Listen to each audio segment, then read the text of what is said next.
Good day. My name's Sam Kemble with Workforce Delivery Inc. Today I'd like to talk to you about responding to grievances. In our line of work, we get called in often when a company is facing either general and overall escalation of issues. There might be a particular complex problem like a round of bargaining, or they're just simply to add more capacity. And with that, we have an opportunity to see a multitude of labor relations practitioners or internal labor relations resources. Not every company can dedicate or have a dedicated labor relations resource. But we have an opportunity to see how different companies handle grievances. And one of the observations that I've noticed is there's many of those responsible for handling labor relations issues that can open a file and mark a position, and manage a file through different steps through a grievance position process without doing too much damage to the case itself that would hinder a lawyer from then taking it and managing it to the point of near arbitration and, if necessary, full arbitration. At the end of the day, many labor relations resources have the ability to, again, just mark and defend a positional approach to a grievance. Very, very few have real capacity to close a file, absent just giving up or taking it all the way to arbitration. So today's discussion, I think there's a few is prompted because I see perhaps missed opportunities to enhance the relationship or dialogue that's happening between some companies and their union counterparts, and also to elevate the discussion from the standpoint of getting into the interests and more of the logic that supports a grievance or a grievance response that will possibly open up the doors for more off-ramps in terms of resolution points. So today, part of that is going to be about articulating issues with strength and empathy at the same time. And that last piece is the part that I see lacking. A lot of grievance responses aren't short of a strong statement of position, but more and more grievance responses I see are missing that empathy component, which has results in often escalating or irritating a union counterpart, or even painting a union counterpart into a corner, which doesn't help the relationship. It certainly doesn't resolve or enhance the resolution of the issue. I also notice a lot of grievance responses that are terse. They're quite short and terse. And part of this comes from a fear of the internal labor relations resource that if they share why they think something's so, that the union's going to use it against them, or that it will somehow prejudice their position. And counter to that, however, absent giving reasons and explaining, blowing out the logic that supports a company's position on an issue, basically what happens is a very circular communication that happens between the union and the employer, where each party is just stating and restating their respective issues, and it just leads to righteous indignation and ultimately brinksmanship, because the files just keep moving closer and closer to arbitration until someone blinks. So I guess the purpose of this discussion is based on the belief that I think that we can do better than that, and have a few areas of focus that we might touch on that might just offer some tools to make that happen. So part of the approach is going to be, in the first part of our agenda, is going to be about becoming boring and predictable. And that's just in the thick of things in terms of responding to one issue or one grievance. Sometimes we forget we're managing a system, we're managing a relationship, and it's good. It's not a bad thing for labor relations reps to become boring and predictable. And I'll talk about that in a moment. And it's not a magic formula. It's just about relying on objective facts and objective standards, and maintaining high integrity throughout. There's also a requirement to do a little bit of a self-check just to make sure that our own perspective is, and I have to do this too. I think any labor relations practitioner that's been through complicated files have had to address themselves to see, look, where am I at with this file? Where am I at with this, my relationship with conflict? Where am I at with this a particular individual? Are they pushing my buttons? Labor relations practitioners are human beings. They don't be professional by accident. So I'm going to talk about a self-check. Also an empathy check. That's about understanding fully what kind of pressures the other side is addressing. And that's important before writing a grievance response. We're going to talk a little bit more of the technical stuff in terms of dissecting and organizing issues, if you will, that may be embedded in a grievance, some more relevant than others. We're going to talk about signaling points of resolution, and this also deals with managing a system of response as well, not just a one-off. Again, back to being predictable. So on one end of the spectrum, some labor relations rep only know how to horse trade. If you give me this, I'll give you that. And there isn't much that kind of approach can leave both union reps and employees and managers really scratching their head, wondering what's the point of all this. And on the other hand, there'd be a principle-based approach, which would be more of based on it's grounded in something, grounded in some principles important to the parties. If we go too rigid with that, we can be also unhelpful. There are rooms for gray, not along ethical lines, but so basically that discussion is going to talk about horse trading versus principle-based, and where does a person want to position themselves to be effective. And lastly, we'll touch a little bit on the writing itself. So first of all, this is about being predictable and boring, and labor relations reps have to be reminded, myself included, that it's not about us.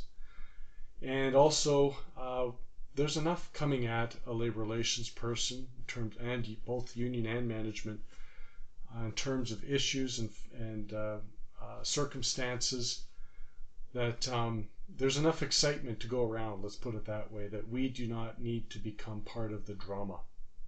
There's enough drama already in what we do.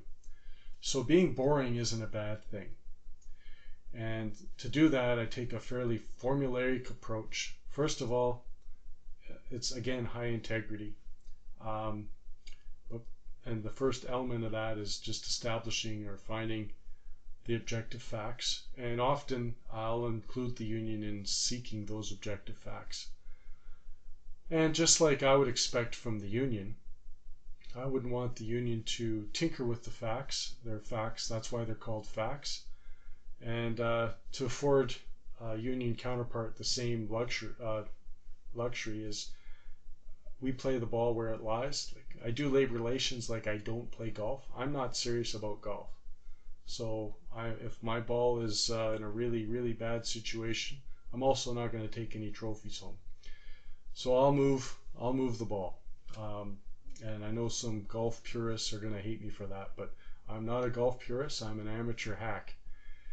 Labor relations, I'm more of a purist. So just like any profession, you do it. You're not playing. You're playing. You're not playing for fun. You're playing. You might enjoy it, but you're playing because it's important. And with labor relations, I play the ball where it lies. So that doesn't mean though that we lead with our chin. And when fact, so we don't have to fall on the sword and bleed out everywhere every time something goes wrong. But we never are dishonest with the facts. And that's just something that a lawyer also can't fix. And I'll speak from my own perspective. If I've botched a file, if I've done something stupid with a file, a lawyer can, if it gets down to a point of arbitration, a lawyer can usually fix that. They can say the company rep messed up. Fine. A lawyer can't fix unethical behavior. And arbitrators and tribunals, they just don't have much patience for that. So that kind of behavior, it just doesn't help the situation. It doesn't serve your organization either. And it would reduce your credibility in all forms on future cases as well. So basically, yes, we gather objective facts, and we also are mindful of who has the onus of proof. And in discipline cases and termination cases, it's very often the employer that has the onus of proof. And if there's an allegation that the company's violated the collective agreement, or a policy is against the collective agreement or law, or that a rule wasn't applied consistently, some of that onus often shifts to the union, but you have to take a look at each one. Also, it's important just to be aware of what is the standard of proof, and the standard of proof is not beyond a reasonable doubt, like what we hear on, when a newspaper is reporting on a criminal trial or something like that. It's not a beyond a reasonable doubt onus of proof standard.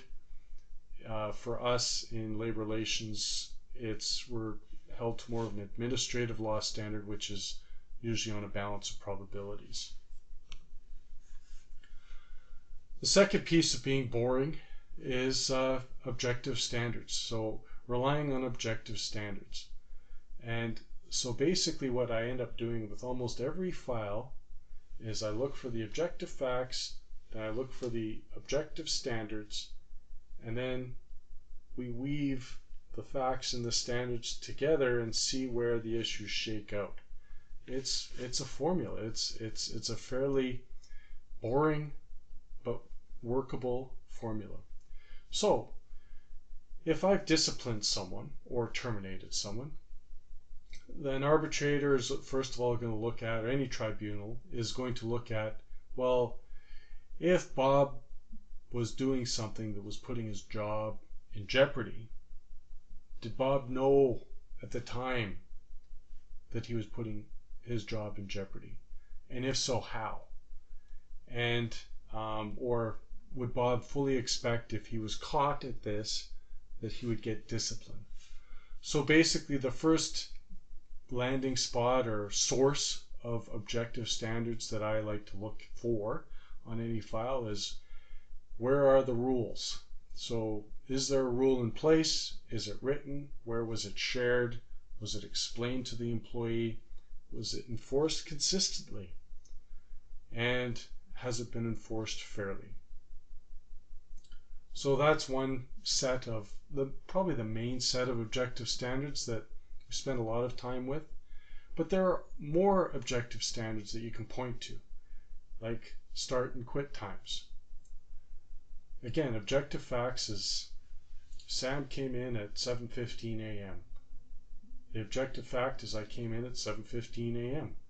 The objective standard is start times at 7 a.m. So now we start to weave that objective fact with objective standard and see where it shakes out. And the reason I'm going through this is basically setting out the framework for how I like to write grievance responses.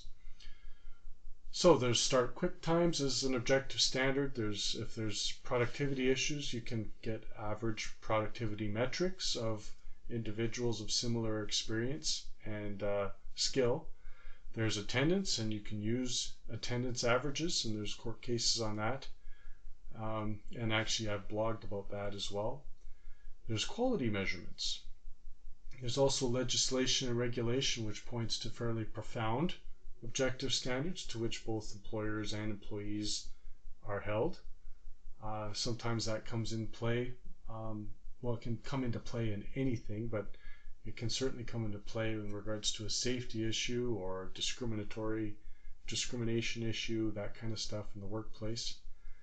There's case law, cite precedents, so decisions that have made in the past within that company's organization, and there's articles and studies. So there's all kinds of places where you can get objective standards, which an objective standard is something that was in place independent of the particular circumstance that you're facing, and you can point to it and it strengthens your argument or actually just clarifies your understanding of the situation if we move away from a positional approach.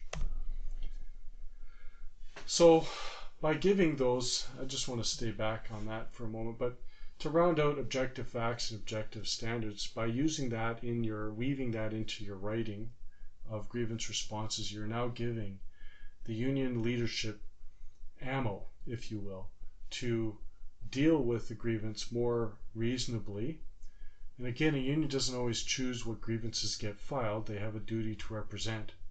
So they have accountabilities to the member and to the membership and to themselves and their own executive. So by giving enough information in your grievance response, pointing to objective facts and objective standards, objective facts and objective standards can't be ignored. They have to be. That's why they're so powerful. They actually have to be addressed. So the conversation's elevated much beyond the company thinks this, the union thinks that. And you can cut off that. You can still be, it's possible to be in a loop, but in many of the cases, you'll fracture it and you'll break that loop, and you'll be elevating the conversation to how things should be handled versus positional approaches between the parties. Next is a little bit of a self-check, and it was I think Sigmund Freud that said, if it's not one thing, it's about your mom. Well, I'm going to pull in an example that rings true to myself. When I was 14, I was learning to drive, and it was actually my mother that taught me to drive. So she would go out with me in the car, and she gave me all kinds of tips, I should say, but one that really struck me, and I'm sure it was probably a self-preservation measure on her part, but she said that people should never be able to tell the mood that I'm in by the way that I'm driving. And that's always stuck with me. And it's always stuck with me in my driving. I'm not one of those road rage people. Well, I find the grievance responses, grievance writing, and overall issues management is the same way in labor relations. People shouldn't be, the union rep, the employees, they shouldn't be able to tell what kind of mood I'm in based on how I'm responding to a grievance, either in writing or in person. So with that, we need to touch base with ourselves every once in a while, and first of all, check in with our mood gauges. So how am I doing today? Am I tired? Am I upset? Am I irritated? All that kind of stuff. And with that self-awareness, we need to be deliberate and to make sure that fatigue or the irritability or even a happy mood doesn't bleed into how I'm responding to issues. Responding to issues should be very, again, boring and methodical. in the labor relations field. So I encourage labor relations folks or people that have that responsibility in their portfolio to do a mood check. Also, this is more of a general statement, but it's important for anyone that is addressing the labor relations portfolio to understand their own relationship with conflict. And everyone has a natural position that can be avoidance, could be passive aggressive, it could be assertive, it could be aggressive. And it doesn't matter what your natural proclivity is. What matters is for you to be aware of where you are naturally. And that for a couple reasons. One is if you're not thinking about it, that is where you're going to land. And also if you are encumbered by a frustration, a fatigue, and irritability, unless you're deliberate about it, you're going to start migrating back into that safe, that natural place in terms of how you handle conflict communications. So labor relations professionals, they actually understand what is their natural spot, and that's fine. But over years and years of practice, they actually decide what is the most appropriate gear for this situation, and skilled labor relations people determine which approach they're going to take versus accidentally take an approach. So the key with this is just to be aware and be deliberate, and also don't let your emotions drive the bus from the standpoint of how you're responding to issues. The next piece is a little bit of an empathy check, and I see that this, I don't see this often actually when I work with organizations. I see it in bargaining, I should say.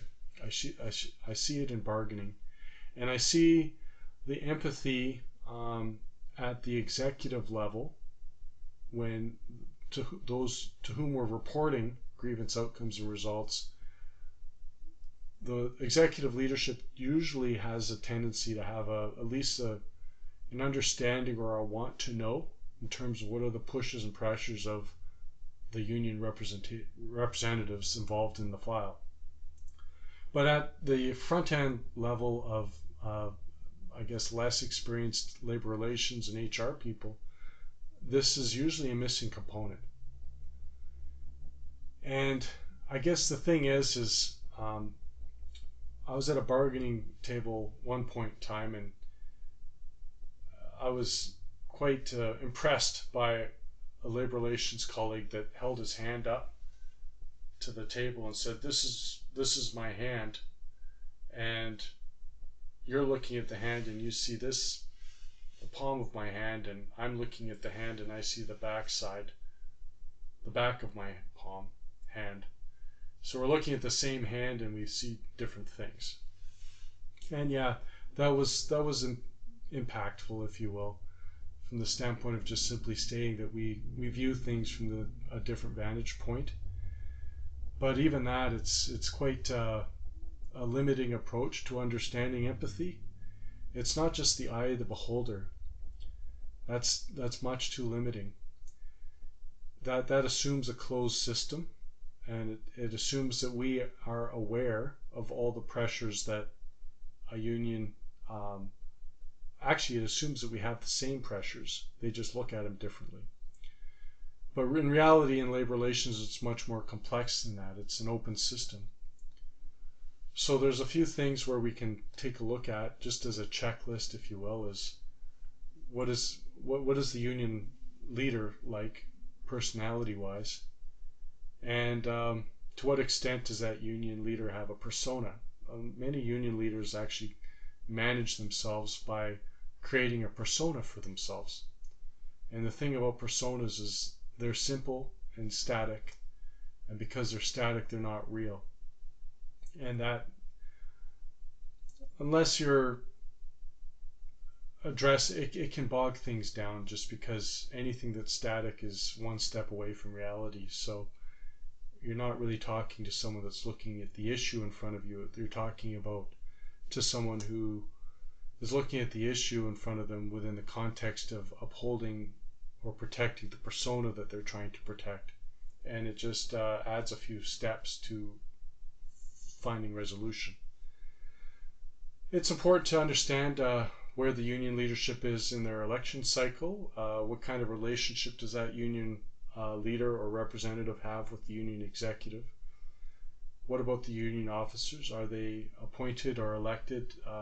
Do they have much experience? Are they green? Are they more emotional, or are they more tempered in their approach?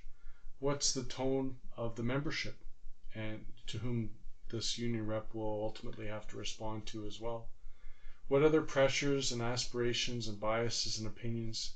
What about past cases which may have left a bad taste in their mouth, or even may have emboldened the union or this union rep?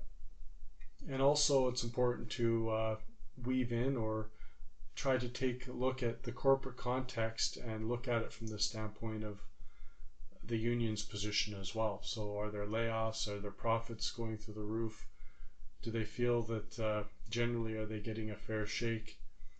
I actually write this stuff down, and it's a good exercise because it forces us to start to at least understand and take that step to closing the gap to understanding what is driving this, and also what it also puts forward for us in our own mind, what is important, what might be less important, and again, it helps us understand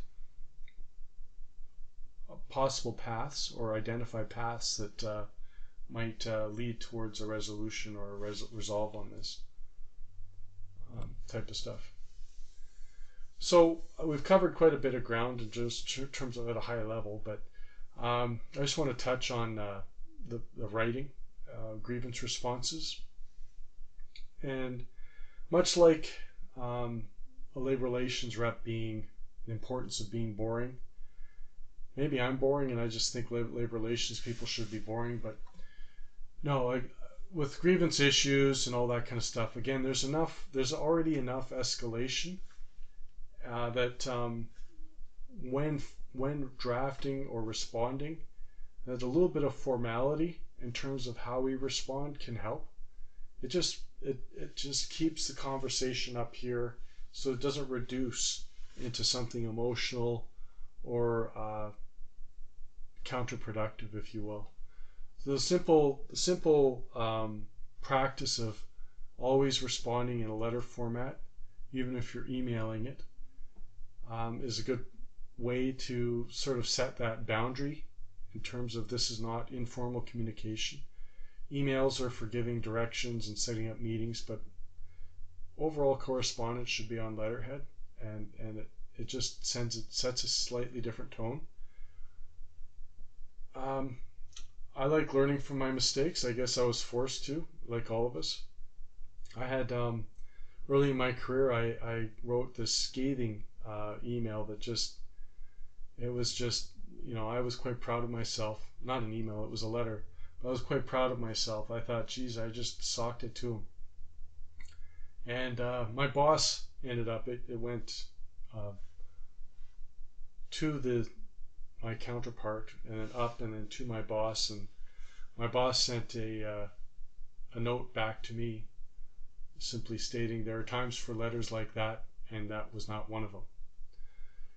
And I guess I'll say, and that was close to 20 years ago, I don't know that I've actually really had a time for a letter like that, to be truthful, since that kind of real punchy I sure showed them letter. That's just not that's really not a useful place for most labor relations people to be. That doesn't mean we have to be soft on the issue. It just, the tone, it just never did belong there. And I learned that one. That was a crystal clear message and a message received. So the point is as we write our letters, let's learn from them. What is effective? what inspires responses which are productive, and what inspires responses that are not productive. The key with the letters too is to talk to people and not at people. A union rep already knows if you respect them or not. You can't fake that. And if you don't respect them, you can't talk to them. And your letters are even more importantly so. They have to have the tone of talking to them, not at them. So keep the lectures down. If you have to explain something, do it with the view to explain rather than point out the flaws in their argument. Take a legitimate approach on explaining your situation or your viewpoint rather than lecturing. Lecturing just inspires a pushback response. And I guess this is one of my pet peeves, is I see letters from LR reps, senior reps too actually, that like to state in grievances denied. And I've done it too. You know, that takes you off the place, if you will, of having an adult to adult conversation with your union counterpart. This puts you in a position of presumed power over them, and again, it's going to inspire a pushback response, and it's quite arrogant, quite frankly. Arbitrators deny grievances. Companies disagree with grievances. And the sooner that an LR person get that through their head, the less condescending they're going to be, and the more likely there's going to be an elevated conversation that ensues with the union counterpart, your union counterpart. In terms of the writing itself, is go into enough detail to show that they've heard them. I like starting my letters with actually articulating in the fairest way possible, without restating incorrect facts, but the fairest way possible, that I've heard the union, that I understand their position. And then I go through and I look at, well, usually there's maybe 30% of what the union's grieving about is actually the rub point. And usually there's commonality around the rest. So I look for things to narrow the discussion. Okay, I agree with you on this point. I agree with you on this point. I don't think it leads to that. So I look for areas of agreement. And if something's just a complete a distraction that doesn't enhance either the grievance or the overall relationship with the union, or sometimes you'll get a larger issue where the union just starts to conflate it with every single issue that comes up, I like to declare that that is a non-issue. It doesn't mean that it's not something that has to be talked about, but just simply to state that it's not an issue in regards to this grievance. And also, if you wanted to leave an opening, you could also say, look, we can handle this grievance without interfering with our respective positions on this outside issue that you put forward. It just gives the union an excuse to drop that noise, if you will. And then we can actually focus on what's the important part of this specific grievance that you're dealing with. So yeah, then we narrowly identify the actual rub, and then we confront where we differ with those opinions and why. And I'm not shy to point to examples and share how arbitrators look at this. For example, William Scott co-analysis for discipline and terminations. I like to put that right into my letters, at least certain elements of it. Agonize over it, blow it out, and that gives the union ammo. It shows that we've actually looked at the concern and we're considering it, and we just land on a different viewpoint. But we're not ignoring, we're not stating a position. We're actually reviewing and sharing our analysis. And then whenever we have the opportunity to do so, I like to share the problem. And it's not a download. It's actually, this is about part of grievances is, if you look at it, they're an opportunity to reset the relationship. They're an opportunity to reaffirm the partnership.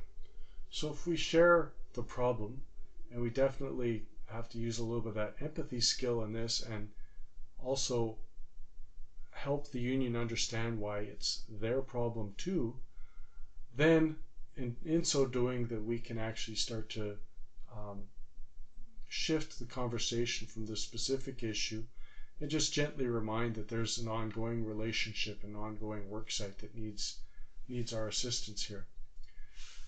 Then I usually recommend a path forward, and if there is a way to give an excuse or help the union save face, which is obvious, I like to put that in there. That's a lot different from, however, backing off a position, like where we started this conversation, where a lot of younger or less experienced labor relations people either cave in or they go to arbitration. So then we recommend the path forward. So with all that in place, then we write. And again, put it on letterhead and send it off. I hope this has been useful to you. If you have any questions, please give me a call at 780-886-1679. I don't mind the idea of coming in and doing a little bit of a lunch and learn for those that might be interested, both on the union and the laborers on the management side. I don't think this is particularly, I think this is agnostic in terms of who the parties are, but we're open to that as well. So thank you for your time and attention, and good luck with your labor relations files. Thank you.